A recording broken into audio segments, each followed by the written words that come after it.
Hello and welcome to Raven's Arcana. I am Raven. Welcome back to the channel. If you're new here, welcome for the first time.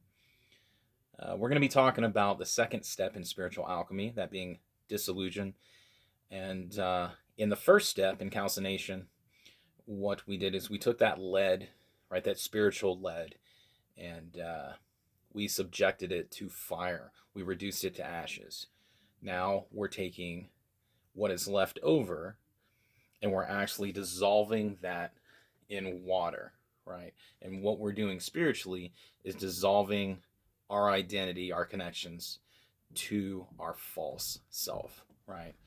So in the first step, we laid everything out on the table that has to do with our thoughts and our emotions, our beliefs, our ideals.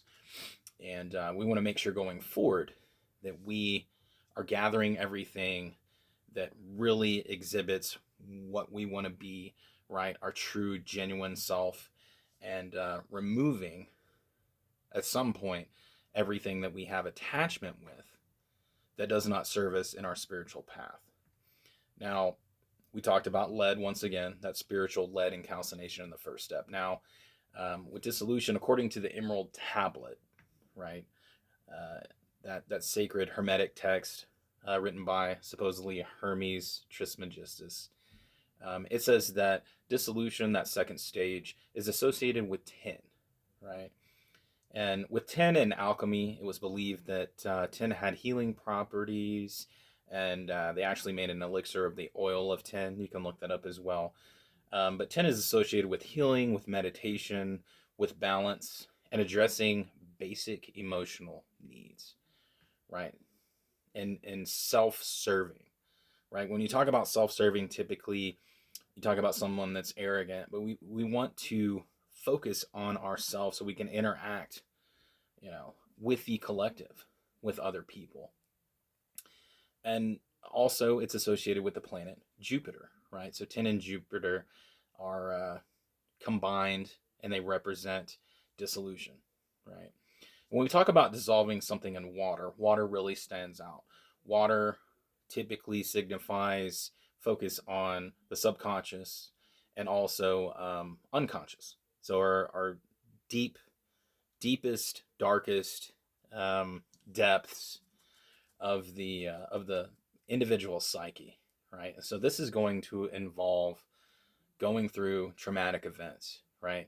Going through events that either in our childhood or even as adults have really impacted our spiritual nature, our emotions, and our mental state, right? And that could be, for example, abusive relationships as an adult, right? Where you compartmentalize that. Maybe you had physical, emotional, um, mental abuse as a child, and we want to make sure that we're not just putting that and keeping that in the darkest closet of our psyche, because if it's in our unconscious mind, then that will come out and affect us and how we embrace relationships or don't embrace relationships, how we act in certain situations. We're not even aware of it if we don't process it. So we want to sever ties.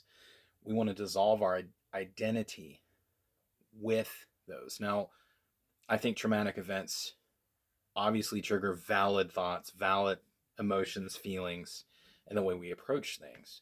But we definitely don't want them to inhibit us from having, fruitful relationships or being involved in experiences that, that will serve the spiritual self. And this is going to be a very emotional time as we're going through all of this, right? Um, when I think about Jupiter, I think about the planet Jupiter and what it represents, right? So it is growth. So we're talking about spiritual growth. We're talking about higher learning, really, really big knowledge, if you will, right? And knowledge of the self. We're learning about ourselves, how we tick, what makes us tick, and making sure that we're carrying forward, not necessarily traveling light, but once again, we don't want to take excess baggage that's going to influence future interactions and relationships, right? Now, I also think about tarot when I think about Jupiter, and I've pulled two cards, and the Wheel of Fortune card, it's governing heavenly body is going to be Jupiter, right? And if we're looking at the Wheel of Fortune, once again governed by Jupiter, you know, we talk about fate a lot with the Wheel of Fortune. And fate, perhaps, would signify us going through, like we agreed, and some people will say we agreed to come back to perfect our soul, our spirit. We had to go through these trials and tribulations to learn something. We want to make sure we're learning something and turning that into a positive, you know, from every single experience we have. Also, with the Wheel of Fortune, it's going to be balance. We want to remain balanced as we're processing things of that nature. You know, we have that big picture view and how we interact with the collective, but the big picture view of our existence, right? We are only here for a limited time, but we have a lot to accomplish, and we definitely don't want to take things that are affecting us negatively and really stopping us from being our true spiritual, genuine self, you know, in our own lives and as we interact with others. The second tarot card I pulled is going to be the Temperance card. Now, the reason I pulled the Temperance card is because it's governed by Sagittarius, and Jupiter rules over Sagittarius, right? So this, once again, you know, Sagittarius is higher learning, big knowledge, could be travel, religion. You know, I don't typically commingle religion and spirituality, but some do. You know, you're on a certain path, and no judgment here. But the Temperance card is all about having patience, right? Having patience as you're evaluating yourself, your thoughts and your emotions, your identity, if you will. Also, Temperance is about balancing your emotions, you know, with matter or your physical self. So having that patience as you go through and analyze everything that makes up what it is that you are and how you know, project yourself into the world. Also, Jupiter is partially governed or governs, excuse me, Pisces. And so when we think about Pisces, we think about that spiritual aspect of Pisces.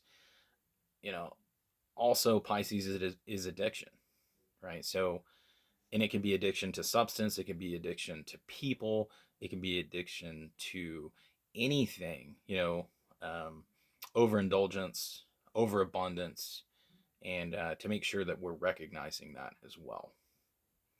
And so, while on the surface, when you talk about dissolution, dissolving the identity with your false self, it sounds very simple, but this is a very emotional time.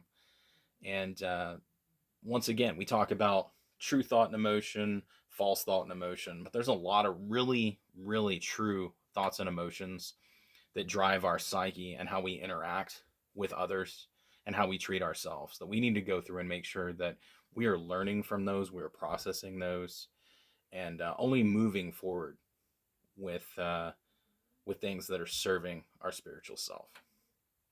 All right, so the next segment in this 7-part series is going to be separation, which will be following this video probably in about a week.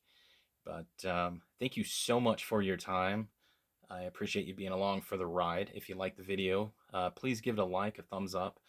If you are new to the channel and you appreciate the content and want notifications going forward, please subscribe. And other than that, have an amazing day and take care of yourself. All right.